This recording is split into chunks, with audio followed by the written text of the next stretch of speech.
Welcome to the MMA Roadshow, episode number 227. My name is John Morgan. Cold Coffee is with me for the first time in, I think, a month. I believe it's been a month. It's been a while. When you said you thought it had been 2 months earlier, I was like, really? But I didn't have a clear recollection in my head when the last time we sat down and did one of these. So I was almost like, okay. But then it felt long. It felt long. But you're right. I mean, when you said...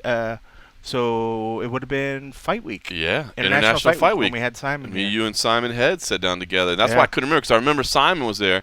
But yeah, I mean, Edmonton and San Antonio. I was editing, so half of it I was like, go ahead, Simon. That's it, exactly. Like Simon's never had he's never at a loss for words, so I knew that you two would be fine. Oh no, he's good. He's good. But yeah, so as far as just me and you sitting down and doing this, first time in like 8 weeks, it's just been the two of us, and it's here in the same place simultaneously. By the way, crazy. That can't be right. That doesn't feel right. At the Casa de Cold Coffee, of course. A beautiful August afternoon, August 1st. As you'll see, I started doing a little bit. Remember the clippings, the trimmings? Sure. I started cutting those up so I could put them in the trash can. So I did that this morning. I pulled out the old chainsaw. Felt very... You mean the staff did? Oh, yeah, the staff. Yes. You oversaw it. Yeah. My arm was really tired from cracking that whip. It wasn't from...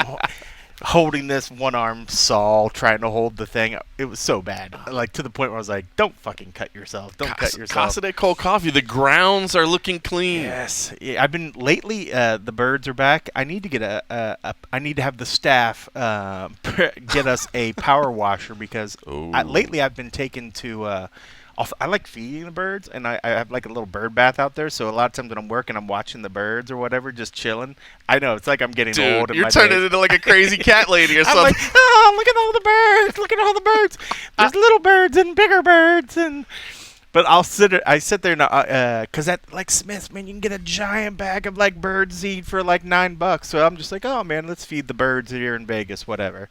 So I put bird feed, and you can see the difference. See, there's like little birds and the big birds, but now the little fuckers are even when they're up on the power lines, they shit down on the far side of the pool. So I need to go and power wash that stuff. So when I was over there clipping the things, I was like, it's really kind of disgusting over there. And you've brought it upon yourself. Well, no, the power line up there, they've already been doing that. But over by the palm tree to the left, yeah, there's a little bit more on the ground because that's why I spread it a little bit. So I'm like, all right, fuckers, I like seeing you, but I don't want to have to start cleaning up after all the I'm so glad I'm here at the Casa de Cold Coffee to intervene right now because I feel like we're losing you. You're working here all day by yourself, and you're making friends with the birds outside. Sometimes I can go out there. Literally, this is when I know it's getting bad because you haven't named them, have you? No. But I was taking water to the little bird bath thing. Right. A lot of the fuckers never left. You know, like normally they'll be like they'll fly away. They're just like, oh, it's him. Hey, bro. It's him. What's up? They know that I'm not a threat now, so that it's cool, but it's also like, all right, you've done this a little too often. And now they're whistling at their other crew, like, hey, come on, this sucker right here, he won't do anything to us. This softy is giving us seed. He's giving us water to bath. You might have to go shoot one just to like keep it even. Real. Yeah. If I had a BB gun, I probably could. Everything else I have would be illegal to do. Oh man, that's funny. All right, well, beautiful day here, beautiful August afternoon. Rained yesterday. Hey, I got it bad. I haven't even talked to you about this. Like the flash floods by some of the streets by my house were impassable. Yeah, I actually saw something on the news. It was called at Mountain's Edge is turned into Mountain River's Edge or something. I heard it was nuts, man. It was the craziest thing. It was probably only for like 20 minutes maybe. Yeah. But I mean, for this 20 minutes, it was just a wall of water pouring down, and they warn you about flash floods here in Vegas, which always, to me, when I first moved here, seemed weird. Like we're in a desert. Why are we worrying about flash floods? Everybody's like desert. Everybody assumes that the ground is just immediately going to swallow up the water, but that's not how it works because it's so dry the water can't seep so it down. Just pools up and it just runs. Dude, it was crazy, man. Yeah, it was crazy. It was and then but like 20 minutes after it stopped, everything's drained off. Everything's good to go. Sun came out, burned it all off. That's what they said all the grasshoppers came for because of a lot of the wetter weather that we've been having because we've had more water already this year than we're supposed to have like all year long. So that's why they say some of the is like some biblical plague stuff here. The grasshoppers. That was the first thing that went to my head. Floods. Oh shit! What's next? All right. Zombies. Listen, well, people coming back from the dead. Don't put people in caves. You never know. Well, speaking of biblical plagues, I guess we won't go too far into it, but you got back from Edmonton, which I pickup was probably your. Would you say it was the worst work trip you've ever had? Worst work trip. Just in the terms of not necessarily like had nothing to do with the fights or the content. It just literally that was the sickest I've ever been on the road. We won't get into too many details, but basically it sounds like food poisoning and all that entails. It had to have been, which is weird because I only ate at one place and some other guys ate at the same place and had wings. I think it either was just the sauce on the wings or something. But put them on blast. Who was it? It was the place called Staten, Maine. Staten, Maine. It was a decent little place. I mean, like good. They had a cider that was absolutely delicious. So I was thinking, like, oh man, my first meal, I'm having these wings, which were like $5 for a pound of wings, and then the beers were on sale. Oh. So I was like, dude, this place is great. And then literally the next day, my stomach was just in knots and cramps, and I haven't like vomited in so long. I said and we that weren't was going like to get into too many details. I know. Well, I won't give you too many details, but the fact of like, unless the last time was maybe when I was super super drunk. So it's like you just don't do it. I mean, like even when I get really sick, I very rarely ever get to that point. So for that to happen, I was like, what the hell happened? So bad you had to skip the official weigh-ins? I guess yes. Shout out to Mike Bond for kind of scrambling and putting something together. You know, obviously our coverage wasn't as good as it would be with you there, but we made it happen. I tried to give him a heads up in far enough advance, like, bro, like that was the worst night I've had in a long time. I mean, let's just say it was this bad. I was sitting on a toilet, the door barely opened. Or barely, it opened, but it was open to the point where it was like almost right against the tub, but like the toilet was right there, so literally I could rest my head on the door. So I took a fucking towel and at one point propped it up on the door because I was so tired. It was like literally every 20 minutes. So like, dude, this. And as time was going on, I was like, oh my god, this is not getting better. I'm just better off sleeping on the toilet, so save myself some time. Just to save myself from getting up. Just to have to go because I didn't want to like fucking like finally fall asleep and then like wake up and have shit myself or something. So it was the point I just couldn't sleep. And then as it was getting closer and closer to early weigh-ins, I was like, bro, I'm not going to be able to do this. I'm just not going to be able to do this. Like I physically can't function away from having to run to a facility within 20 minutes. So I was like, that's and crazy, it was even man. less. So yeah, it was hands down the worst time I've ever been sick on the road. Even my time in the UFC when I got really bad from a trip in Brazil, it got me after I got back home. Right. That was the worst. That was like 2 to 2.5, almost 3 weeks nonstop. It was bad. I dropped a lot of weight, but I dropped over 10 pounds. 10 pounds. Over 10 pounds because I know it was over because when I got back, my stomach felt better, and I actually was able to eat a couple meals. I ate, and I was like, okay, I think I'm back, and I'm good to go. And you were still 10 pounds lighter. I was 10 pounds lighter after I'd eaten. Good so, Lord. yeah, who knows how much. Not the way you wanted it. I always used to joke, like, it wouldn't be great if you could just take a fucking pill and shit like 30 pounds, and you just like, hey, 30 pounds gone. But it was literally, I had depleted all the water in my body. Like, it was like, I don't know what the fuck, but it was Well, that's what happened to our fearless former leader, Dan Stupp. You remember he ended up he got super sick. He got super sick. So sick that he dropped like 30 pounds. Yeah. And then he was just like, well, I've already dropped 30. Why don't I keep going? It basically He started like changed a his diet, healthy rebellion for him. I have actually thought about. I was like, maybe I'll have some fruit. I had an orange earlier, and trying to eat a little bit better. And then I showed up with a case of award-winning Pabst Blue Ribbon. Beer. I was even just telling him, I was like, man, I don't really even drink when I'm not on the road. But now you know. Road shows are. It's a Thursday afternoon. We're getting to do the day thing. I got to go to bed early. I got to wake up for One Championship, which starts at 2 a.m. Pacific. We won't talk a lot about that because by the time this podcast comes out, most people it'll probably already be over. Yeah, but I don't know. I guess fight fans, make sure it's on your radar. If it's not, man, to tune in. I think they replay them at night on TNT. But the return of Eddie Alvarez. That's right. This is Eddie Alvarez. That's right. The return of Demetrius Johnson. Arjan Bueller makes his One Championship debut. Yushin Alkami's on there against the undefeated James Nakashima. So literally just throwing everybody. Yeah, basically they put it all together. But yeah, this is actually a really good One Championship card. So I'm going to get up at 2 a.m. in the morning and cover that. No, they don't do pay-per-view. So the prelims, even though it's on BR Live, it's free. Okay. Yeah, if you watch it live. I think if you want to watch the replay, you have to pay for it, or you have to wait for it to be on TNT. But they realize it's a weird time. I like how they use those names. Dude, they have to have just like a random name generator. Dawn of Heroes. The names are pretty funny, but this is a good card. I think it's one of the better one championship cards, so I'm kind of excited to watch it. All right, listen, I want to get a couple quick takes out of Edmonton. You need like Dawn of Heroes. Okay, you got future in this. All right, I know that you recovered enough to be around on fight night, so I want to get kind of your thoughts from being there on scene. Give me your take on Max Holloway because I think we know what's next. Listen, great fight from Max Holloway. Frankie Edgar. I thought Frankie Edgar only won one round, to be honest with you, but I don't think Frankie fought bad. It's just that Max is, I think, the best featherweight in the world right now. I want to see the fight with Alex Volkanovski, and knowing that you and I are going to be in Melbourne, especially, we've already got our flights booked down there for that. I booked that earlier today. Knowing we're going to be there, I would really like to see Max Holloway versus Alexander Volkanovski at that card. I think it would be an awesome, kind of a second, big fight for that card, but I don't know, man.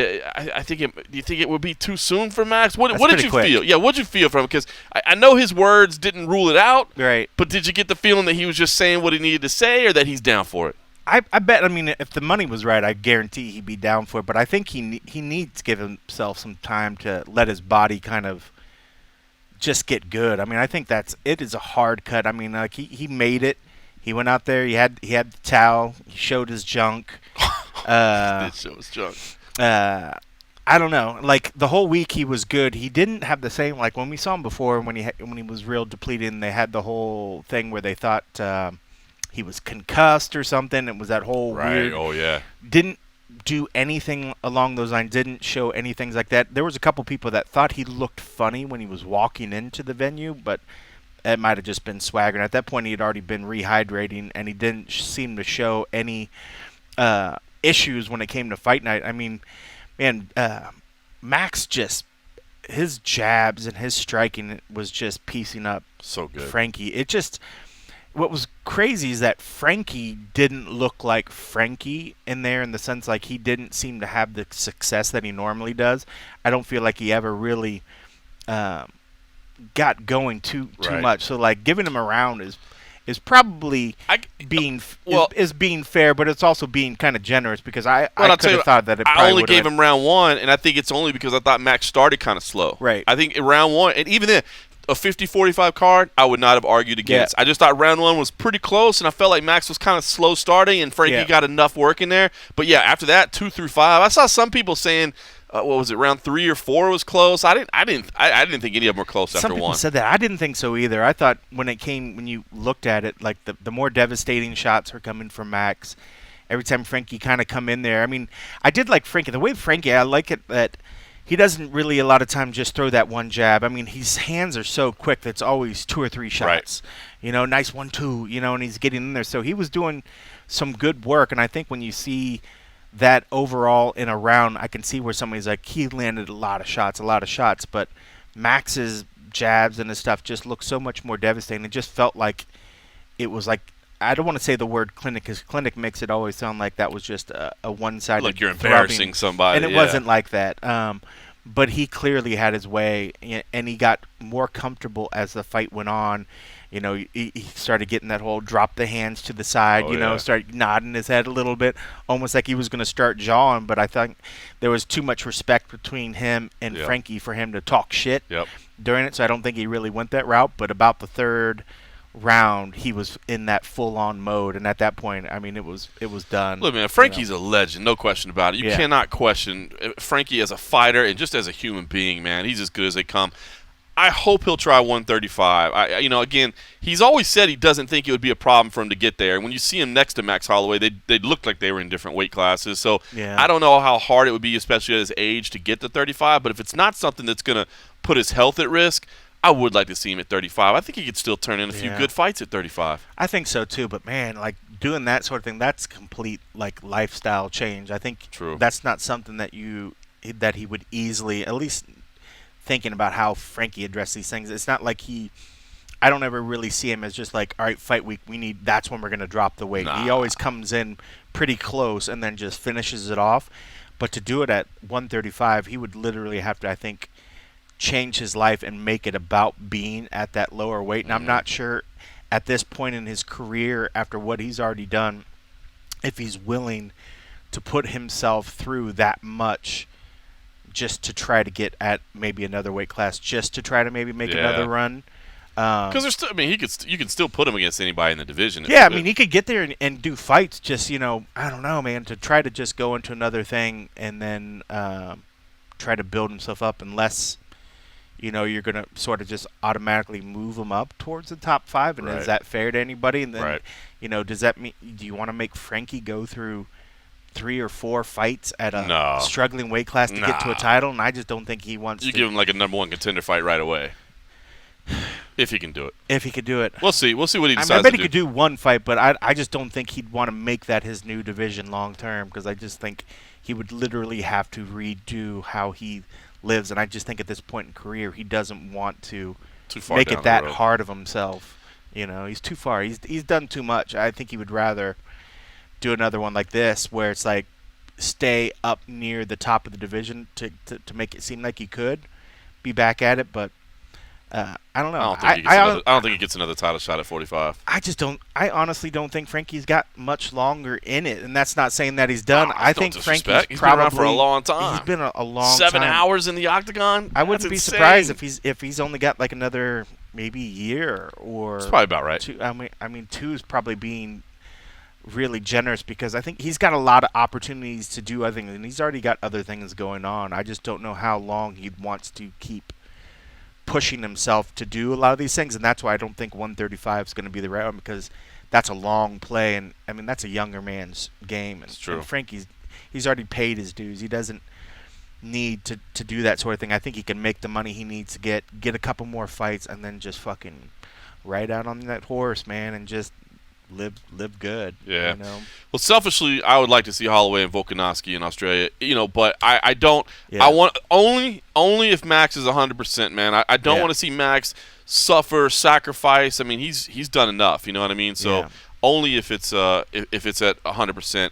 Would I like to see that happen? But selfishly, I would. I think it'd be phenomenal. I did want to ask quickly about the Cyborg thing. I mean, Cyborg and Dana, this feud that continues to go on between them. The thing that frustrates me about it is I feel like they're not being honest with each other, at least honest with the language. You know what I mean? Like, it's like I think they're both. She seems to be a lot more honest and open, now. I mean, like maybe when they're in front of each other, but when he's not in the room and she's talking. The post-fight speech was powerful. Like, I love it. I mean, like, she is not pulling any punches, and I think that's coming from a point where she knows her worth. She knows what she needs to see, and if she's not gonna, I don't think she's willing to just beat around the bush anymore, because I think she probably knows that she can go to a Bellator or she can go something else.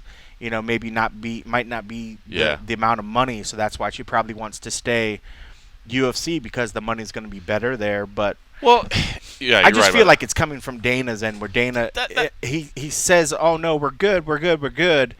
But she's right. I mean, they can't go back in the past and fix the stuff, but she almost wants him to never badmouth her, never say anything. Right. And he says that about everybody. At one point in time, he talks shit about. You'll hear him talk shit about, maybe even say like, Adesanya didn't look good in the first and second, and blah blah blah. But he's not trying to cut him down. He's not trying to cut him down. He's just being honest. But I guess what's weird in the terms of some of the other ones is that Cyborg, unfortunately, a lot of people picked on her looks. They said a lot of shit that they crossed outside of just talking about a bad fight performance. Right. And that's the point I think she's the most upset, is that you guys are fucking with my brand, and you're like, if you're gonna talk shit about me, how's that gonna help me going forward? If you're going to treat one particular fighter decent, why don't you treat everybody decent? And well, here's the thing: is that you're right. If I had to put more of the blame in one place, I'd probably put it on Dana, because I will say, like, the fact that Dana says she's not interested in the fight, I know what he's getting at, and we talked about it before. What he's getting at is that she's not willing to sign a new deal to take the fight. So in his mind, that means you're not interested in the fight because you're not willing to sign a contract. That's not completely inaccurate, but it's not true either. Like, she is interested in the fight. Right. She just wants fair compensation for it. She wants to, work out a new deal for it. So and on a time frame. And a time frame, and that's the thing, too. Is I think a lot of times he's like, I offered that fight 3 different times. And, well, if she's not ready to fight, don't talk shit that she wasn't ready to fight. That's another point of her. Like, if she feels her most optimal fighting, say, just for shits and giggles, is October, don't try to force her to fight in August and then say she didn't want the fight. Say she didn't want the fight. Yeah. Because then you are tarnishing the brand. No, what you I didn't just say want the fight in August. We couldn't get the fight. We couldn't get the fight to work. We're still in the works, blah, blah, blah. You don't need to bring up the fact of, oh, she didn't agree to it. Right. It's got to be a good fight, a good time frame for both, but don't shit on a fighter because they didn't meet your initial thing. I'm sure there's a reason for it. But here's the thing is that, and I think you're dead right about that, and it frustrates me that, which is why we asked Dana the other day. And it happens all the time. They say that all the time about fighters when they can't fight. When they can't fight their fight frame, just say they didn't want my fight. Yeah, that's not true. Didn't want to fight. They're scared. Yeah, but that bothers me. But here's the other thing, too, is that I will say this, and I'm not trying to defend Dana here, but Cyborg does not make it very easy either. You know what I mean? Like, it's like we had this moment, and it's like, hey, we're going to make this fight, and then, 10 minutes afterwards, she's taking to social media to shit all over him, you know what I mean? Like, and I understand that's her right to do it, and I'm not blaming her, but it's like, I just feel like both parties could do something better to make this thing work. I mean, I don't think it's 100% on Dana or the UFC. I don't think it's 100% on Cyborg, and I wish Cyborg would stop with the attacks. Like, what good does that do? Like, have those conversations behind closed doors. Have them, but have them behind closed doors. How many times have we seen if fighters try to contest something in the media, Dana hates that stuff. Sure. He hates it, and it never goes well. But have it behind the scenes, and maybe we can address it a little bit. You know what I mean? So I wish she would change her approach a little bit, but I wish Dana would also change his approach as well, because I think what he's saying isn't a lie, but it's not 100% accurate either. Yeah. I don't think it's doing anybody any good. But I know we have seen instances, and I was trying to even think of a couple times, whether it would be Colby or, some of these cats lately have been quick to talk shit about how the UFC's treat them, and they've still been rewarded. I think there is something about, the squeaky wheel getting the grease. All right, but notice that Colby, and I think it was Dan Lambert, who's his manager, who has known Dana forever. All right. Colby really doesn't talk bad. He's settled down a little bit. He's not talking about Uncle Fester and this and that, right? Right. And what did Dana come out and do? Dana said this week, all right, if Colby wins, he's got to be next. You know what I mean? Right. So it's like, I think you have those conversations behind the scenes. It doesn't mean that you can't, tell Dana, I don't appreciate what you did, or I think this is wrong, or I think you did it the wrong way. I just think contesting it in the media doesn't help your case. Yeah. Definitely goes, I guess, it just depends. I mean, I think sometimes it probably could be useful, but you're right. I mean, it's probably not the best to air all your dirty laundry, but at some point, you probably just get frustrated and you feel like, I got to at least go on record.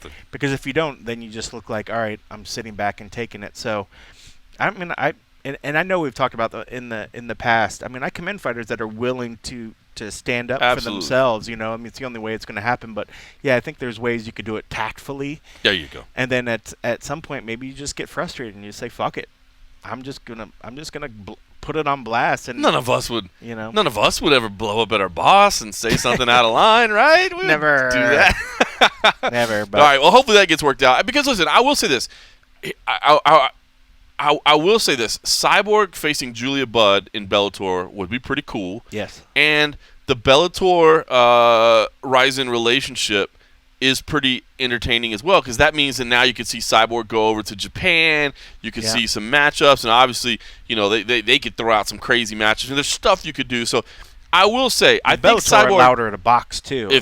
Maybe you could make the Clarissa Shields things happen. So I to be honest with you, I like Cyborg's opportunities on the outside, and I wouldn't hate to see her leave the UFC. But I do feel like the biggest fights, the biggest money, is going to be in the UFC. I agree, and she's still a great draw for the UFC. People love seeing her, but I also feel like, man, I was so surprised how well Felicia, everybody was saying, like, oh, look at the young baby girl coming in here, and Felicia She's just tough. took everything. She was so tough, and it just made you wonder, like, man, Cyborg used to just get in there and just demolish all these girls, man. Nobody fucking stood a chance, and then Amanda just showed how human she was, and that, in fact, she can be knocked out. And now everybody believes. And then you got Felicia, who just came in with no fear at all.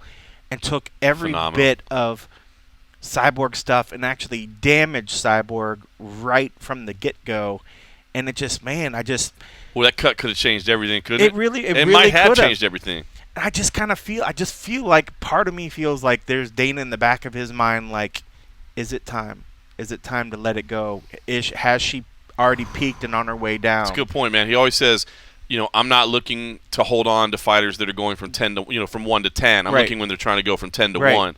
And I think I feel like at this point, and I hate even He saying feels like this, maybe it's time. I have a feeling he probably feels like a time, because I even think about it and think that she's not gonna take the belt away from Amanda. No. Somebody the other day argued with me and thought it was such a fluke. I was like, dude, I think Amanda's gonna do it again. And they were like, you're crazy, man.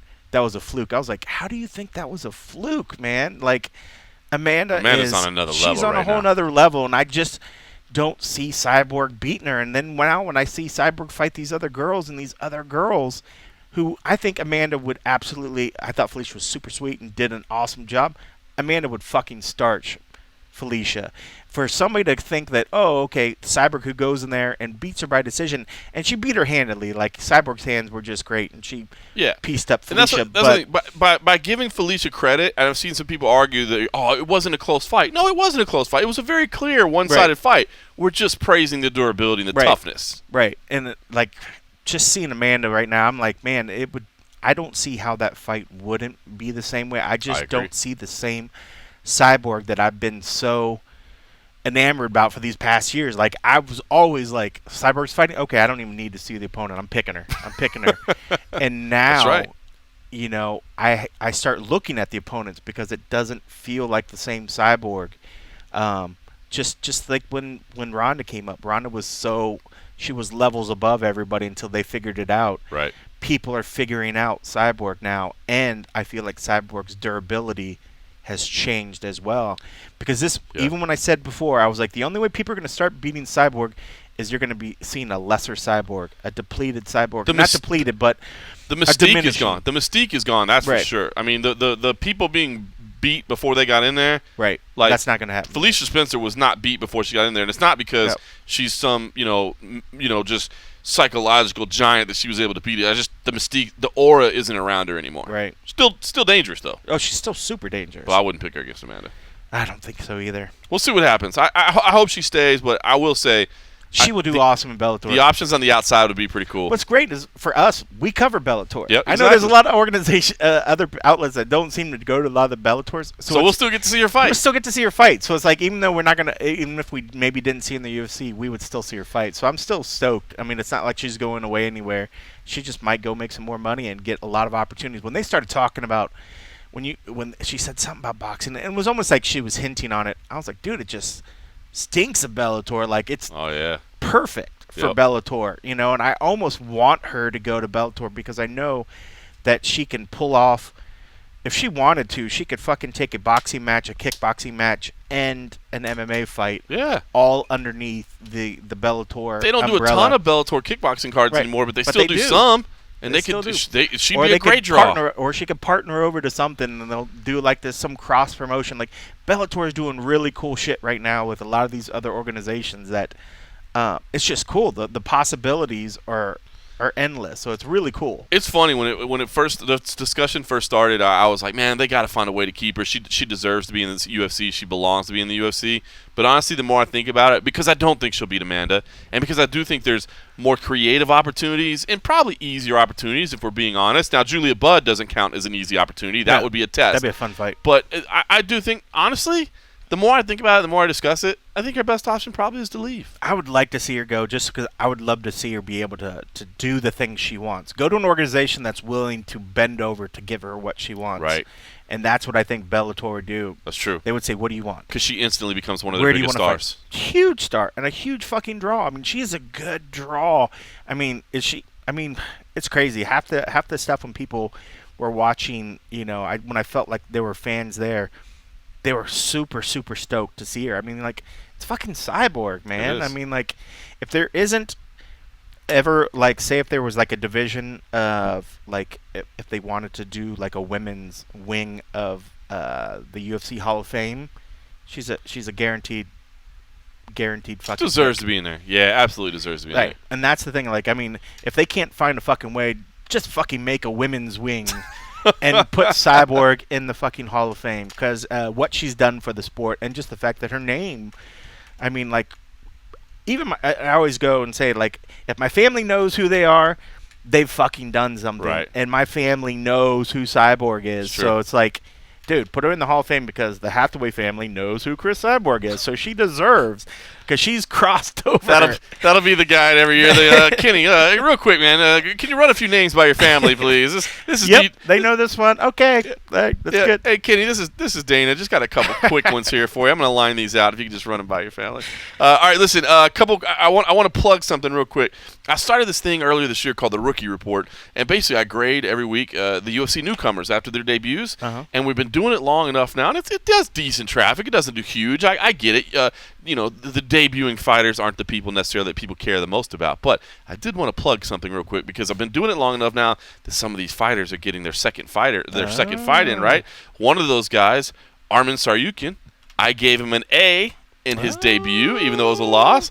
And, of course, he picked up a decision win over Olivier Aubin-Mercier. So that was a big win for his second fight. Oh, man, he's tough. He's going to be a problem in that division. Young. 23 years old. Yeah, look out for that kid. Yeah, he is on his way up. Another one, Vivian Araujo. I gave her an A+ in her debut. And, of course, she picked up a decision win over Alexis Davis. That's a big win for her there. Yeah, I think she's going to be a problem as well in the women's flyweight division. I think she's going to be around. She talked about going back down to strawweight where she competed most of her career, but I think she's going to stay at flyweight. And I think she's going to be up there pretty soon as a top contender. That's good, but straw would be good too. I mean, like, I think strawweight's deeper though, but this is good. But here on the flip side of things, Seung-Woo Choi, no disrespect, but I gave him a C+. Not terrible, but not great. I gave him a C+. He lost. He suffered a decision loss to Gavin Tucker in his second fight. So the two that I gave A's picked up wins. The one that I gave a C suffered a loss. So hey. Wow. So your scoring's working. Keep an eye on those rookie reports, man. I got some. I'm just telling you what I see. What'd you think about Gillian Robertson? Well, I'm glad you brought that up, sir. I love Gillian. I think she is like the cutest, like funnest, and she looked like a whole different fighter. I mean, let me tell you something. All right, Coffee. tell me something. At one time, I think we spent more time trying to plan what we were going to talk about. But after 227 consecutive weeks of speaking MMA together, we don't really have rundowns or share or anything like that. But I pulled Gillian Robertson's audio. Did you?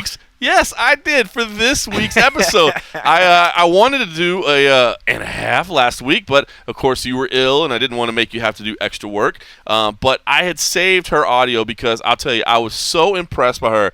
I think she is phenomenal, and I think her personality and her just like her voice is hilarious. She's got this like high pitched voice. She finishes every sentence like with a like with a smile. She is infectious. Like she has like a like her smile and her laugh. She's like same thing like a lot when you used to like Sage. You just like you finish talking to him and you're just like, God, I feel like more sunlight came in the room or something. But like Gillian has that effect where she just very happy, and she's a killer.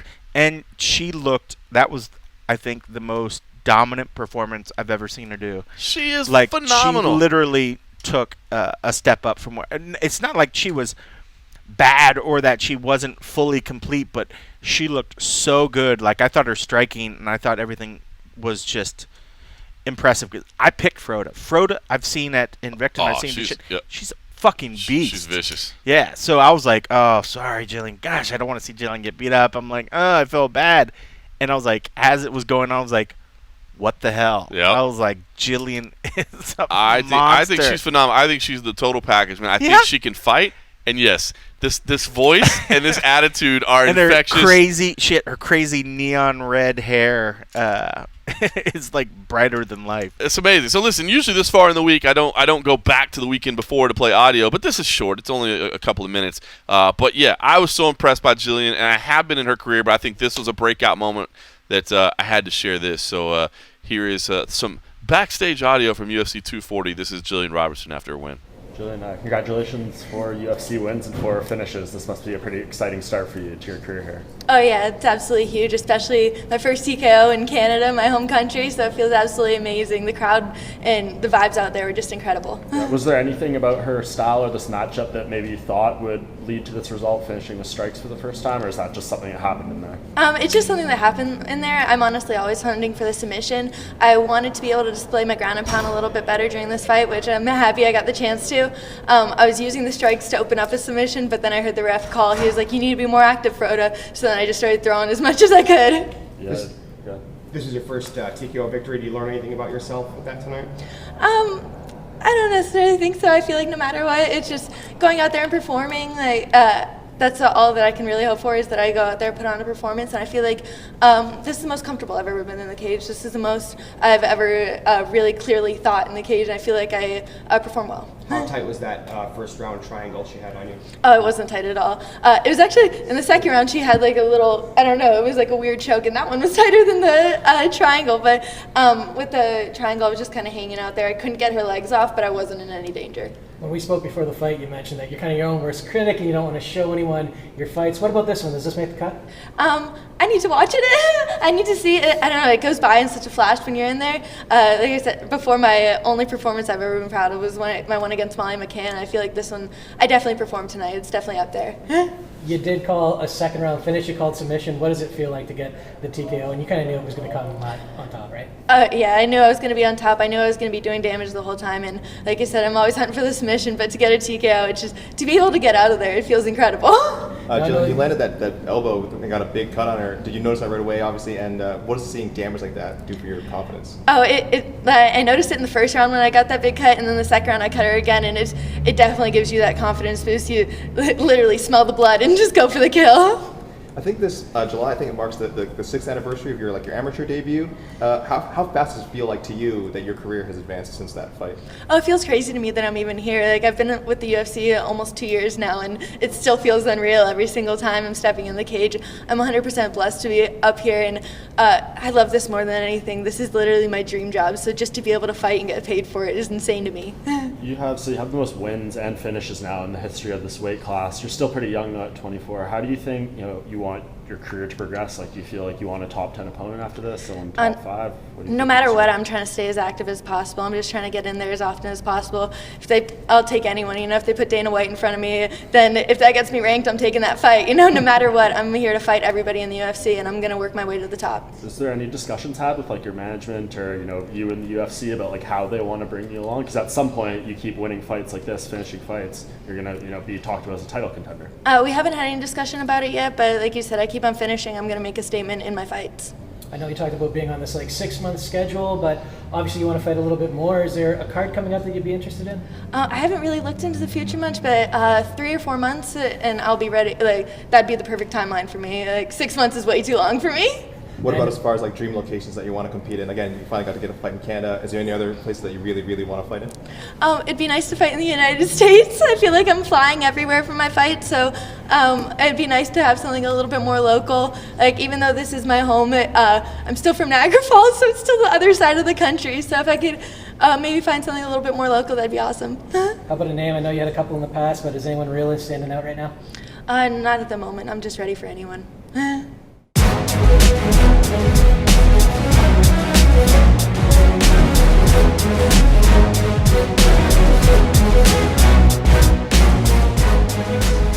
All right, the Savage, Gillian Robertson, man. I am quickly becoming a fan. So nice work from there. I just had to share that with everybody for anybody that missed it, because that was fun. She makes you smile. I'm sure you guys were all smiling backstage. Everybody was smiling. It was fun.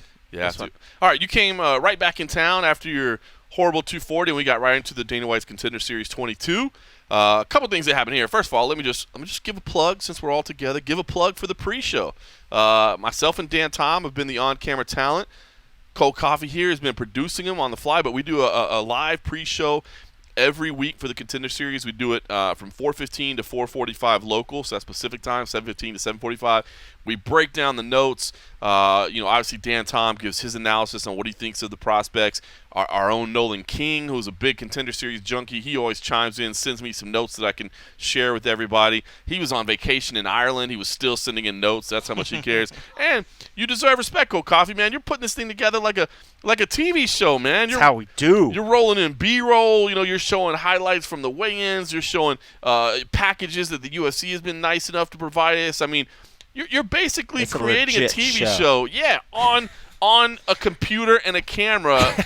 Like live. I mean, it's like a bootleg television show. Yeah. And you're doing a phenomenal job with it. So it's pretty stressful. Like it gets very stressful, but dude, it's fun. It kind of reminds me of like even when I was at Ohio State Buckeye TV, like putting TV shows together where it was like, super stressful, but when it comes together and it works, it's a lot of fun and it's different, and it's kind of an adrenaline rush when it's working, but when it starts freaking out, then it's like probably one of the most stressful things ever because it's like everything is a split-second moment. Right. If something starts going, or even like when we're talking, I got to make sure I key up this, and it's all in the little laptop you're doing it, but it's like, when everything's good and it's flowing good and you're able to prep, it's like, oh, okay, cool. Then you roll the video and the whatever. And it's funny because I'm trying to set up video because we know what video we have to work with, right? And I'm trying to set up video, but we don't have like any way of communicating with each other. So basically, you're just having to listen to my verbal cues, which is what it is. Yeah, and it's funny because I'm watching Dan Tom, and then out of the corner of my eye. Now, you've got a bright light shining on us, and there's overhead lights, too, so I can't see you completely. But out of the peripheral, I'm trying to make sure that, like, I see you lean over and start working, because I assume if you're working that you are indeed teeing up the video we're talking about. Yeah. There's been a couple ones where, because say if I'm, depending on how I have it laid out, if I'm playing B-roll on another thing, it's not just as easy sometimes as just clicking the next clip and doing a transition. You have to release the top layer and then queue up the other one down below. So you have to make sure to remember to, deselect this layer and then kick this one before you transition, or what will happen is this top layer stays and the video will keep rolling, and then you would just hear the other video roll underneath and it fucks it all up. But, yeah, for the most part, there's been a couple of hiccups, and it still happens, but no, it's been great so far, and I love the fact that the UFC production team's kind of embraced it and has given us stuff. Like I think the features they've been giving us have been getting better and better, and they're full fledged. So it's like it's nice to be able to lean on their production staff. I'm like, what do you have for me this week? It's cool. Definitely, if you can tune in, dude, we air it live before the Contender Series, and I think it provides nice analysis to kind of set it up because let's be honest, most nights if you're tuning in the Contender Series, you probably don't know much about the fighters that are there, and we're at least trying to share some backstory, share some potential strategies, share who's probably the favorite. Right. I think it makes it a little bit more entertaining. You kind of know what's at stake. So people are sort of have their little chat. The only thing is that you guys are working and doing your thing. I'm working, so we don't really have the interaction. We can't really do much of the engagement, but that never seems to be a problem on YouTube. Most people just talk to themselves anyways. Everybody kind of entertains themselves, but that would be the only thing that I would like to be able to figure out. But I think we would need more people. We just need another body, to kind of monitor, because you just can't keep track of all that sort of stuff. But when you do tune in, listen to the stuff. Get the analysis, enjoy it, and then feel free to talk with the trolls and other people that are watching online. But for the most part, it's actually been pretty good. Like, I think we have a good group of. There's always a few people that just want to get in there and rabble-rouse a little bit, but for the most part, I think the Junkie Nation's really good of when they get in there and are watching the show to have educated conversations about the fights, and every once in a while I'll see people talking odds and gambling and stuff. So, cool. People using it for their benefit. So that's cool. I dig it. Well, this past week was pretty good. So, yeah, make sure you join us for our pre-show if you can. Dana will be on there one of these weeks. Yeah. It will happen. We'll get Dana on there. It's going to be a surprise. Yeah, we never know in advance. Yeah, we've had Julian Marquez on there so far, but we usually every week I reach out to their staff people to figure out who's coming. Like if there's any big names coming. We tried to sneak in Max We Holloway. tried to get Max, but unfortunately he didn't show up till 5:15. So it was after the show was finished. So that's the kind of thing that hopefully before this season's over. I'm calling this our first season. Yeah. Before this season's over, we'll have some more guests and be able to get in there. But I'm going to go on the record and say Dana will make it one of these. We've been in conversations, and Yes. he seems open to the idea. He's open to us. We'll have him on there one of these days. No doubt about it. Well, this past week we saw the big knockout with Elon Cruz. That's got to be one of the best finishes of the Contender Series. I mean, that's one of the best finishes you'll ever see, man. And it was unfortunate because his opponent was fighting very, very well, and of course he was fighting out of Fortis MMA as well. So of course we pull for those guys. At least I do. As a Dallas guy, I can't help but hope that those guys do well. And Stephen Wynn was fighting great. The only thing with Stephen Wynn was, I think and Alan talked about it afterwards, was Wynn was so aggressive and so repetitive in his attack that you just knew where he's going to be. And so because that, Cruz was able to counter with that flying knee. That's what, if you haven't seen that one, make sure you go check out, if nothing else, the Cruz knockout of Wynn. You probably saw the highlight. It was number 1 on SportsCenter, but was it? Yeah, number 1. That's awesome on the whole night. So really, really cool. And I felt kind of bad for Alexa Kamer afterwards because he hit a flying knee as well, but he didn't get the clean finish. Yeah. Came right after. So he hit the flying knee and then he hit the punches. I shouldn't say I feel bad. He got a UFC deal, and it looks like he's gonna be tabbed for some good things. But there was such a beautiful, clean flying knee before that people didn't make enough out of what he accomplished. I thought that was just a great fight. I mean, his face was beat up good. He had taken a good beating from Steve, so that was just a great fight. I think that's why I think when that happened, Dana was just like, I'm signing up, because I think you could tell he was into that whole fight. So that was great. It was a good night, man. It really was. Good. I feel like it was a good night of fights. I do feel like this season started off kind of slow.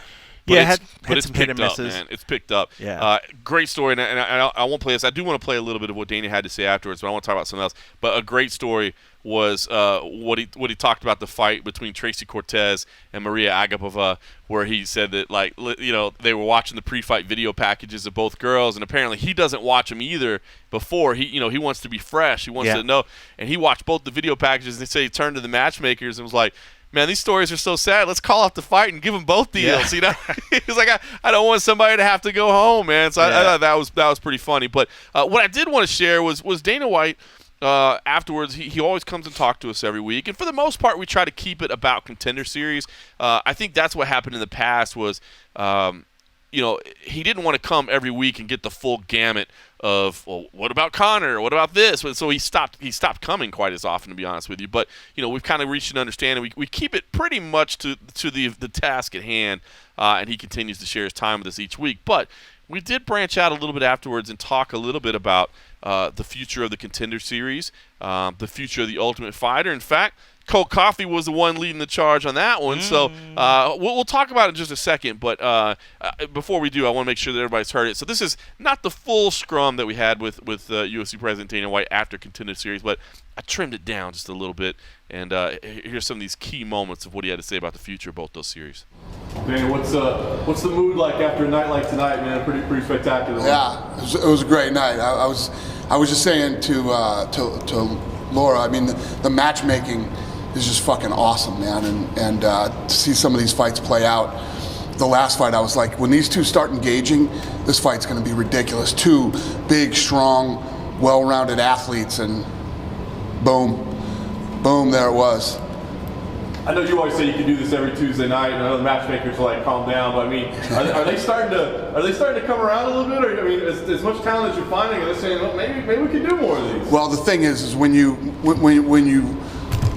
matchmake these type of fights with this type of talent, just the pool isn't deep enough to keep doing this, every Tuesday. To do this every week, you just don't have a deep enough pool, especially the quality of people that could get into the UFC and compete here. So makes it tough. So will we still have a second run of this? I know yeah, they said no, and I say yes. Maybe before the end of the year. Yeah. We'll do a second. Do you think it'll be Fight Pass only, or have you talked to ESPN? It'll be Fight Pass. Yeah. Fight Pass. Very cool. Dana, I know you went on record to say, I think before, that the Ultimate Fighter was coming back. Can you kind of tell us again what the status is? So funny you should ask that. Pelagian is here tonight. Pelagian came. It's the first time he's seen the facility. I'm going to meet him for dinner right now. So Pelagian and I are working on the Ultimate Fighter right now. Any sort of time frame as when we'll figure that out tonight. Yeah, we're going to dinner. Literally, they're waiting for me for dinner right now. You think you put it on Fight Pass? Me, him, and Borsari are going. Fight Pass? I don't know. We're working on that. Is that going to be something where you use the coaches' slots as two active fighters to build their fight, or are you going to go more towards the icons of the sport that just can help these young guys learn? Yeah, well, I think we're going to switch some things around, do some things different. But I truly believe that the Ultimate Fighter is so key in building young talent. You know, this show is fun and guys come in, but what they have to go through with cameras in their face 24/7, being away from home, being away from their families and all the bullshit, hardcore training every day with these dream camps that are fucking built, right? Cutting weight, staying on weight. You'll never go through anything harder than the Ultimate Fighter. So if you can make it through the Ultimate Fighter and you actually win it, if you go back throughout history and look at the Ultimate Fighter and the fighters that have come off there, and it is the greatest training ground ever for up-and-coming fighters. It can't go away ever. Do you think it'll be a tough sell to fighters though to go put themselves through all that when they could just come here and win one fight and be in? Nah. Nah. It's a big deal. You know, when you come off the Ultimate Fighter, everybody knows who the hell you are immediately. I mean, you have all these weeks of. I mean, when we just left Fox. I mean, the thing's still pulling big numbers. It was the highest rated show for original programming on Fox for the entire 7 years we were there. You think that that's what the Ultimate Fighter does maybe a little bit better than this, and that you hear the stories, you have a little lead up? Yeah, you learn more about them. The fighters have to go through so much more shit. I mean, if you ask anybody who's ever been on the Ultimate Fighter, they would never take it back. What they went through and what they learned and what they came out with at the end was invaluable. Even people that don't make it to the show demand more money in smaller shows. You come off the show and it's like tonight. Like this kid that I feel bad about this kid. You know, I always hate sending people away. But Daniel Rodriguez, he had a good showing tonight. He didn't have a bad showing. He had a good showing. He's 9-1, and he's a free agent right now, right? I just saw that the PFL picked up that other kid that everybody was bitching about that I didn't sign. You know what I mean? So he got picked up. The PFL gets this kid, and everybody knows who he is. He's got a story, and people know. So we'll see if there's interest for him to fight. But he said it was the biggest deal of his life. Huh? He said it was way more money than he's ever made before. Yeah, and you know, coming on this show, whether you make it or don't make it, just like the Ultimate Fighter, is huge. I mean, we look at the numbers. Sean O'Malley, when Sean O'Malley fought in the Contender Series, 3.3 million people watched him fight. So right off that show, I don't know if you remember, it was like either the next fight or the one after it, I co-main evented him. Fucking 3.5 million people watched him fight. He co-main evented, coming right off the Contender Series. So win, lose, or draw on this show is good for you. Is that like total views? Like, people go back and watch it? That's just kind of the deal? To date, right now, 3.5 million people saw Sean O'Malley fight in the Contender Series. Because you said, that you guys don't do a good job at promoting these stories beforehand, so getting people to talk to people live is But the Contender Series has been fucking killing it. But let me put it into perspective for you. 3.3 million people watched O'Malley. Yusuf did 3-point-something million. And the list goes, I can't remember everybody in line, but we have them all lined up. And Greg Hardy's first fight, he did 1.6 million viewers. So, it's fucking huge. Think about that. These guys that come in here, nobody knows who they are, and those are the numbers that these guys are pulling.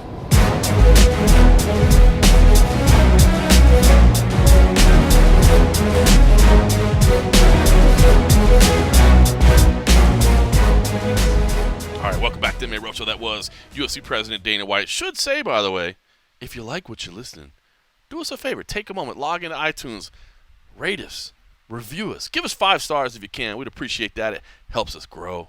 helps people know this is a quality MMA program. And if you can leave some feedback, I always like to hear the comments as well. Even if it's, even if it's constructive criticism, we'll take that. I'll take it. Cold Coffee gets kind of upset at the constructive criticism. I'll take it. Is that constructive? I would like glowing praise. Was that constructive? What was that? Yeah. I would like glowing praise, just a shout out to say, hey, bro, we've been listening for so long. We like it. Just take a second. It helps us out. It helps us grow. Dude, all right. Now, isn't iTunes still going away? They're still going to redo it. I think they're revamping it. Remember I was telling you iTunes is going away? I remember you saying that. But go there and review it before it happens. Because, they're supposed to. They're going to swap the way that it's going to display. Like, I think the standalone app deal that everybody's used to or that whatever is going to go away. And Interesting. The podcast will be a little area. The music will be a certain thing or whatever. But we still need good reviews. But you still need reviews. So go help us out. All right. So listen, a couple things there, and some of it directed by you. First of all, I do like the fact that he did commit to the fact that there will be a second run of Contenders. If you'll remember, when they announced this ESPN partnership, what they said with Contenders was there'll definitely be one and maybe two. They went from 8 weeks to 10 weeks, and so I think a lot of people thought, okay, there's not going to be a second run.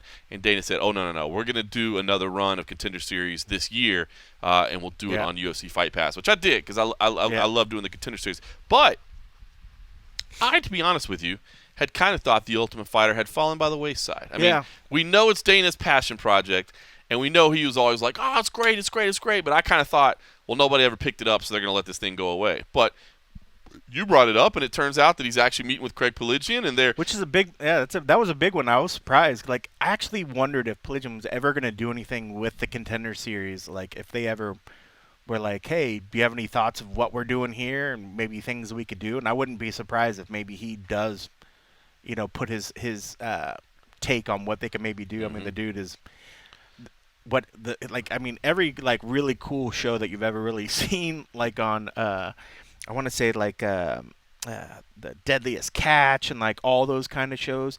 I think a lot of those have ties to him. So I mean, like the guy knows what he's talking about when it comes to like reality shows and that sort of stuff. But yeah, it was just interesting timing that we talked about. And he's like, "Oh, I'm going to dinner with him." I was like, "Oh shit," because I remember he had said something a while back, like it was coming back, but I felt like we hadn't heard anything about it. So I kind of assumed it kind of just died its death, and they let it go.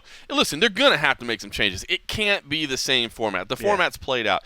But I will say some of what I don't agree with Dana that it's going to be easy to get fighters on the program, because I think if I'm a fighter or I'm a manager, I say, why have my guy sequestered for 6 weeks? You know what I mean? I guess it depends on the type of person you are. I mean, maybe if you're a fighter that has a big personality, maybe it makes sense for you to be on that show versus a guy that's just a fighter. I mean, there are things about it, but I will say the things that Dana said are true.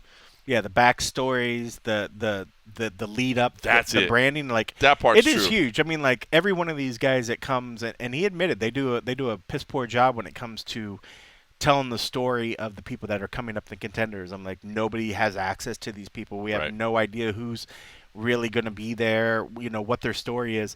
But when you watch the Ultimate Fighter, you find out about their backstories through their confessionals, and then other little stories and other little clips. So you learn about their lives outside, but you also get the backstory of what's happening to them inside the house. So there's a lot of drama and stuff that sort of just leads up. I think there's just ways it could tweak. We even talked about it too, like, whether it be multiple fights on a night. Maybe it doesn't need to be as long if you know that you're having 2 fights a night or something. 2 fights on an episode would be good. I mean, they're going to have to tweak it a little bit. They got to tweak something. I'm not necessarily smart enough as a TV executive to tell them what it is. I don't know. But yeah, that same format, you say, oh, it helps get their story out there. Well, not if nobody's watching it. You know what I mean? Right. And so it will be good filler content to have on Fight Pass. And, apparently they're making some big moves and some changes to Fight Pass later this year. So, I do think there's a place for it. I really do. But I think even they would admit behind the scenes that they're going to have to tweak it a little bit. Yeah, and I think with the new facility, who knows? I mean, I think if they're able to, in the process of revamping it, they're cutting costs. It certainly makes it a lot more viable for them to keep it going. So I'm sure with the new addition of the facility and being able to do some neat things there, they're probably excited to see what they can do, knowing that they have a brand new building, that they could do stuff that they've never been able to do before. So it's interesting. I think they'll definitely be, and if there's cost cut involved as well, I can definitely see where they're like, well, we at least got to give it another go to see what it's like since we have the new facility, see what they can do with it in a facility that's built for having those live fights. I mean, the other Old Tough, they had to eventually go in and they set up all the lighting rigs, you know, Right. and then they have all the other extra spaces that don't have the facilities really for them to do it. They just kind of work around it. But this building was built in mind with the fact of being able to have live fights and other stuff there. So it'd be interesting. It'd be interesting to see what they could do. But I mean, I think they need to condense it. I think it was too long, and I think the one fight a night stuff is just, especially after looking at what works for the Contender, you're getting people to watch 5 fights in one night in a condensed little. It's a longer night, but I mean, I think there's a way that they can speed it up where they don't have to have as long a season, still be able to tell the story, and just have more action. I think they need more. Yeah. And that's where I think the Ultimate Fighter lacks compared to the Contender. The Contender is just pure action. Mm-hmm. It's just pure fights. I mean, there's not a lot of BS. It's just fight, fight, fight. I think we were kind of talking about this the other night after the scrum, and our good buddy Oscar Willis at the Mac Live. I think he was the one that said, "Well, what about going back to live fights?" And I would be cool with that. Two bad things about the live season that I remember, and I loved the live season because it was cool. Like you're watching live fights. It was like a precursor to the Contender series, right? I loved it. There were 2 things that were a little concerning about it. One was the length of the season because, you know, before you could have 3 fights a week, but you air that over 3 weeks. You know, now you've actually got to have 1 fight a week. And, you know, I guess that wouldn't be the case if it's on Fight Pass, so maybe they could condense it down a little bit so you weren't having to do 1 episode a week. So if they can change the schedule, that would be good because I think those guys ended up being in the house like 15 weeks or something like that. It's way too long. That's way too long. The other thing was I remember Ally Quinta was in a tough fight to get into the finals. And I think, like, I remembered, like, the media day because it was like he won a semifinal, and then a week later he's got a fight in the finals. And I remember his face was kind of busted up a little bit. His eye was busted up, you know. So, maybe you put a little gap between the semifinals and the finals. I know you don't want to lose that momentum. I know you want to keep it going. But maybe not have them. How many fighters do they usually have in the house? Well, it depends. Sometimes they do. Usually 8. Usually just 8. Yeah. Sometimes they've done 16, but usually just 8. But I think the live season they did 16, if I remember right, which is one of the reasons it took so damn long. Just wondering if there's a way they can, if they say they did want to do it live, say if they even condensed it down to 4 weeks or whatever, or find some way to.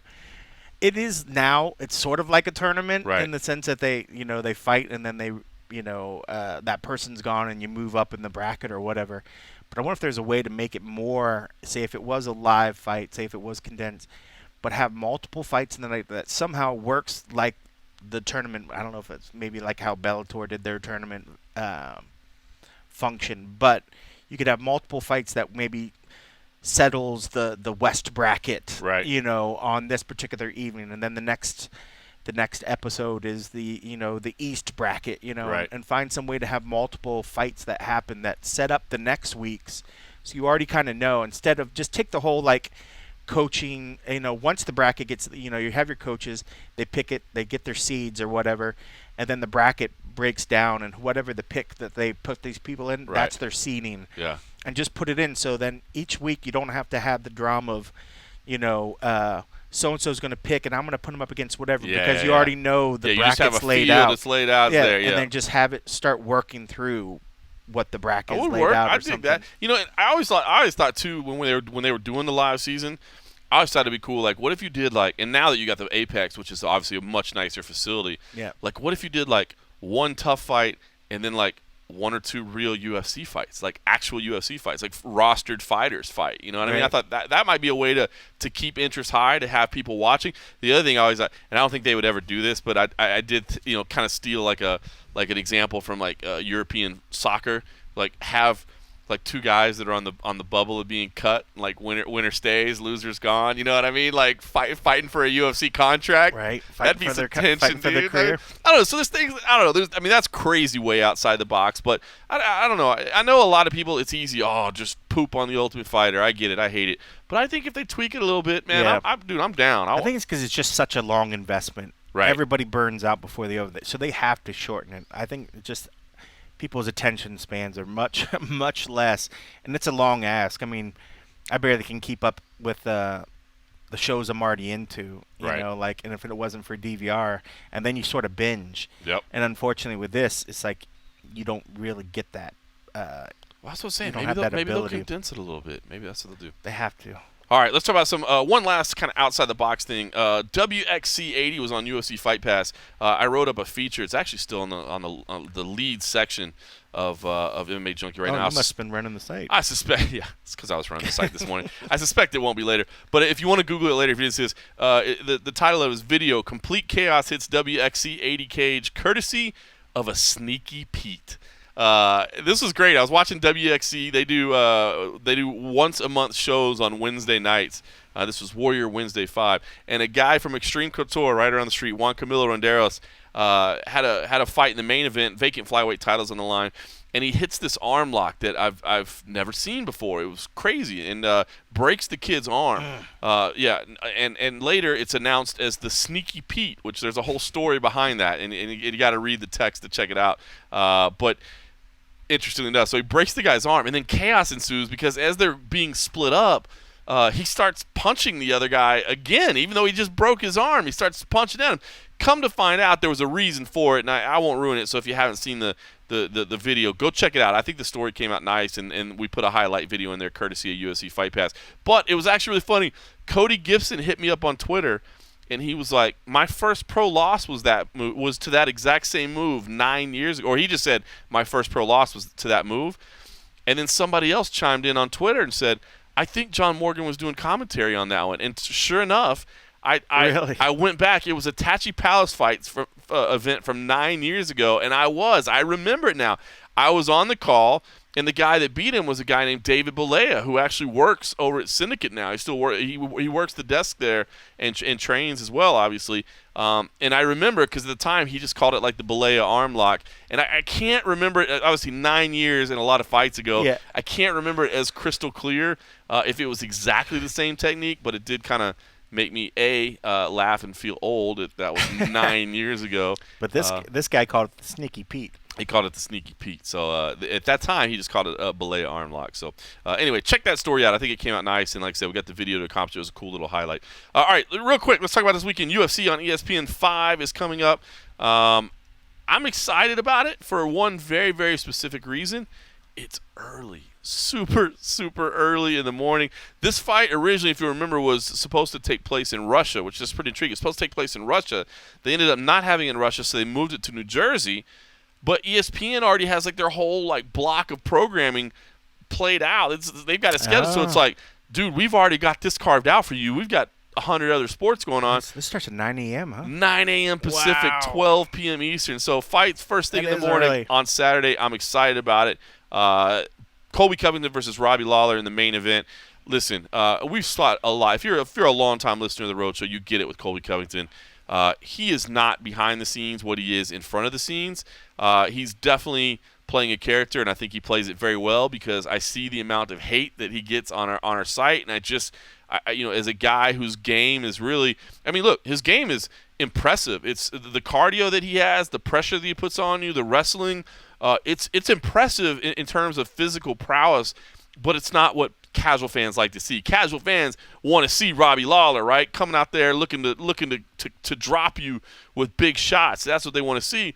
But Colby Covington has been able to get himself to this level, and I'm very, very intrigued by this matchup. Robbie Lawler is incredibly dangerous, even at this point in his career. It's amazing to think how young he is when he's been for as long as he's been in the game. But I'll be honest,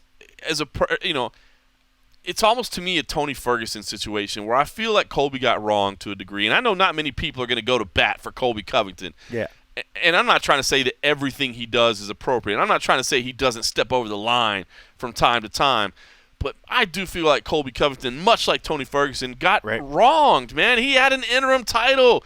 And then, kind of going back to the discussion we were having earlier, he can't fight when you want him to fight. And ironic, because I think the month you used was August earlier. I think it was August that they wanted him to fight, if I remember correctly. But, yeah, he couldn't fight when they wanted him to fight. And now, all of a sudden, you're not a champion anymore. And I just feel like I hope he wins this fight. I'm pulling for him because I just feel like that's justice for what he deserves. He would get that title shot with Kamaru Usman, which, by the way, the build-up between Colby Covington and Kamaru Usman, yes, it might get cringy at times, but it'll definitely be exciting. Yeah, it'll definitely get some clicks for sure. Yeah. There's definitely some heat between those two. But yeah, you're right. I mean, Colby was slighted. I mean, as much as people now just love to flame on the dude because he puts himself out there in a way where sometimes you're just like, dude, that's so cringy. I can't look at you. But you're right. From what we've seen or what I've seen, what he does when the camera's on, and then what he does when you're in a hotel room after it and nothing's rolling, it's a different person. Yep. But yeah, no, that should be a great fight, man. I'm looking forward. I mean, Robbie is just like the silent assassin, man. He's just like, I'm not gonna talk shit. I'm just gonna walk forward and smash your face in. And I love it. That should be an incredible fight. But and let's just say this. I mean, this whole narrative of Robbie Lawler turned on American Top Team. I mean, that is 100% invented by Colby Covington. You know what I mean? That was just invented as an angle to share a fight. That is definitely not what's at stake here. Yeah. No, I mean, Robbie, if he wanted to go back there, could go back anytime. Absolutely. He wants to. I dig, but I'm excited for this fight. I think it's a big one. Again, it is a clash of styles. I mean, look, Robbie's defensive wrestling is good, so it's not like he's one of these strikers. He's not like a Melvin Manhoff, for instance. Not to disrespect Melvin, but just the first name that came to mind of a guy that can drop bombs, but is probably not going to be able to defend a single takedown. That's not Robbie. He's going to be able to defend against Colby Covington. Covington is going to have to chain things together. It's not going to be as simple as, well, I'll just duck in and grab a single leg. Or he's going to have to strike. At some point, he's going to be striking. It's going to be stood up, and it's going to be standing, and we're going to get to see. We're going to see how hard he's been working on that striking. But, yeah, man, that's a good card. It is. This doesn't have the big sexy matchups, but there's some names I definitely want to pay attention to that we'll kind of talk about real quick as we look down the card. Some things to look out for. Clay Guida and Jim Miller in the co-main event. I mean, come on, dude. That's just fun. Do it for the old fellas. This doesn't mean anything in terms of rankings. I mean, Jim Miller is admitting, he knows the end is near, but here he is fighting in his home state of New Jersey. That's big. And Clay Guida, I mean, these are two of the most veteran dudes in the world and two of the nicest, coolest dudes ever. I think they're going to put on a fun fight. I'm digging that. And listen, Nasrat Haqparast, I think is a talented cat, man. That's of course the mini Gastelum. If you need to remember he does who he is, kind of look like him. You're crazy. That's mini Gastelum, no question about it. Against Neto BJJ Joaquim Silva, who had a big knockout win over Jared Gordon last time out. But I think Haqparast is the guy to watch here, man. I really do feel like he's a talented cat. Trevin Giles versus Jared Milshart. That could be a fun fight. Scott Holtzman, we're always hot sauce. Come on, man. How can you not cheer for hot sauce? But Dong Young Ma will come in there and bang. I think Holtzman is the better fighter, but Dong Young Ma will make it a big fight. So, I think all those three, that trio of fights there, is exciting. I think it's going to be a good main card. And then Kennedy Njoku, who did not have a great UFC debut, but I think does have some talents against Darko Stosic. Kennedy wants to redeem himself a little bit. Of course, another Fortis MMA product. As a Dallas man, I'm always going to cheer for those guys a little bit extra. But that main card, Cold Coffee, what are you most keyed up for? What are you most excited for? Well, definitely. I mean, definitely the battle of the vets. Guida and Miller is one I think is going to be really cool. Holtzman, Dong Young Ma, I think that's going to be a good one. That's he's still with Ruby, right? Yep. Yeah, so that's always fun to watch Hot Sauce and root for old Ruby Entertainment or Ruby Sports Entertainment. Ruby Sports Entertainment, his guys. Fan of the Roadshow, so I always love to give some love to his dudes. But you're right, I actually picked Kennedy, so I think I did too. He's got a big frame. I think in the past, I just feel like he's almost afraid to use it. He just doesn't use it right. But I know working with Fortis, and at this point, I'm looking forward to see what he's done to kind of turn that around. But of course, I'm super excited for the main event. But yeah, top to bottom, I think that main card is really, really good. I think it's going to be exciting. You're right about Kennedy. If you go back and watch, and of course, if you hear Coach Saif Saud, man, he was just yelling like crazy because he couldn't get Kennedy to let go. Couldn't get him to go. But Mike Bond sat down with Kennedy this week, and I thought it was great that he admitted. He was like, dude, the pressure got to me and I froze, man. He's like, octagon jitters. It messed me up, and I'm good this time. So I think he's going to have a better showing. And, yeah, of course, as you said, the main event. Now, here's where it gets interesting because I think there's some really good fights on the prelims here. Mickey Gall of course, had a bad go last time out against Diego Sanchez, but there were some medical problems behind the scenes. He's looking to redeem himself. He stepped in on short notice. He's a New Jersey guy, so this one means a lot to him. Lucy Pudilova, or excuse me, as when she fought in the Czech Republic, she was Lucia Pudilova. But she's fighting Antonina Shevchenko. I'm stoked for that one. Oh, that's going to be a fight. That should be fun. If you're not familiar with Pudilova, hopefully you see it. She scraps. This girl bangs, and this is going to be a stand-up battle. She is going to be in Shevchenko's face. Shevchenko, of course, you think the more, she'll be the longer fighter. She's the more polished striker, but of course, she had the loss to Roxanne Modafferi that she'll be looking to rebound from, and I think that will be an absolute stand-up battle. Jordan Espinosa versus Matt Schnell, a flyweight fight, if you can believe that. I love that. I think that's going to be a good one there. Mara Romero-Belelli versus Lauren Murphy. Of course, Lauren is returning from a year off, so that's a big women's fight there.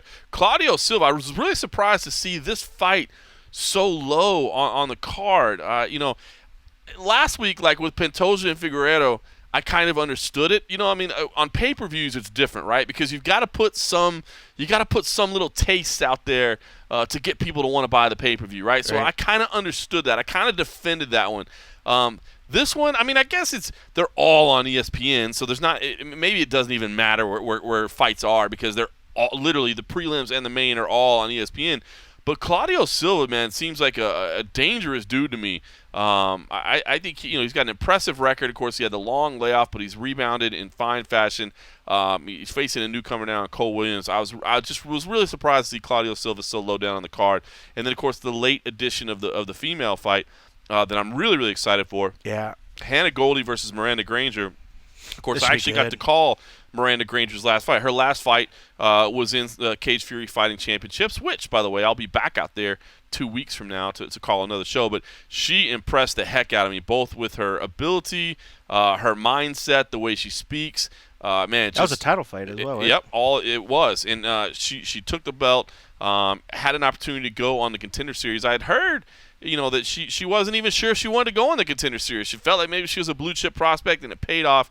Here she is. She's in the UFC against Hannah Goldie. Hannah Goldie, of course, we saw her on the Contender Series as well. She came out, looked good, but just didn't have a fight that was that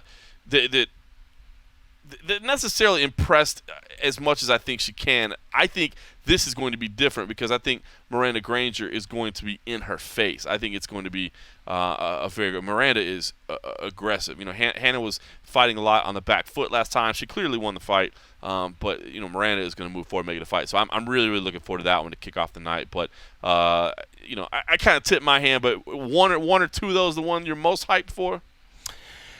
I'm stoked for the Granger fight. Yep. Yeah, so that one should be good. Let's see. Let me pull that card back up.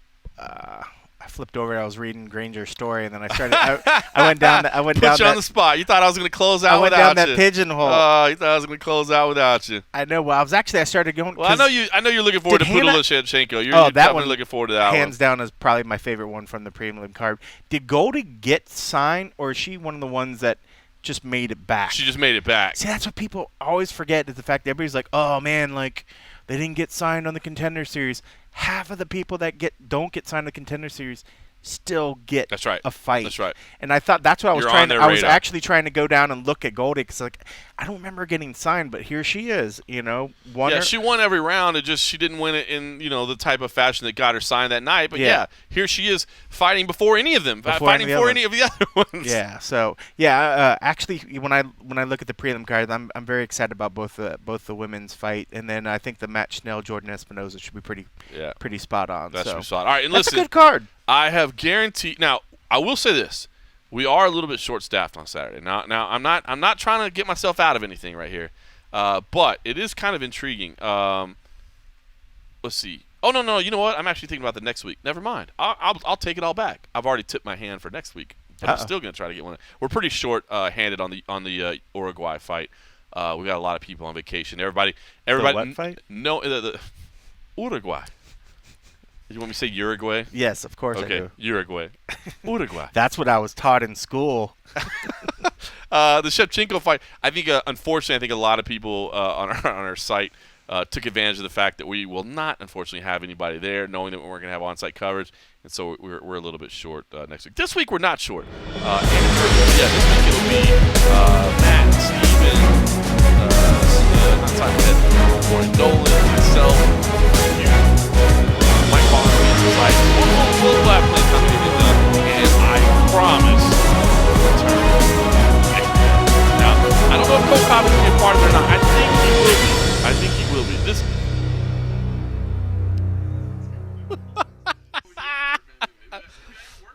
No, who knows? Oh, it is earlier too. It's early. That's what I'm saying. The fights will be over by like 6. No, the fights will be over by like 3 o'clock. I was thinking about smoking some ribs. See? I picked up some pork ribs. So Now if you want to come over, I'll be smoking ribs. Maybe they'll be done by the time we get ribs. done. So by the time we finish the event, have some ribs. Nice. I bought an air fryer. I want to get one. I just got it in today. I'll let you know how that goes. How big is it? like 5 quarts, I think. Okay, it's a big one. It's a Ninja one. Oh, you got a haven't fancy tried it out one. yet. Haven't tried it out yet. Yeah, I don't know why I brought that up. I just, I mean, look, 'Cause I like I'm to only cook. going to be so healthy, but I figure at least if I can have wings and beer, but it's air fried wings and It's beer. healthier wings. It's healthier wings. That's not bad. Yeah, you have to let me know because I know I've looked at some of those ones and I'm always like, I think I saw one that was like 8 quart, one was 6 quart or whatever, and it's like they never look big enough. But I think it's one of those things where it's deceiving, where they're bigger than what they seem. So no, I'm looking forward to see how it works for you. All right. So maybe smoked ribs and a half. We'll see. We're gonna make it happen, but it's gonna return. It's definitely gonna happen. The next week I'm gonna try to do it then too. I think I can do it. Cold Coffee is gonna help me so that maybe I can even do it on days that he can't, so we can still have some post-fight content because I enjoy talking fight. So we'll have that coming on Saturday. In the meantime, thanks for listening.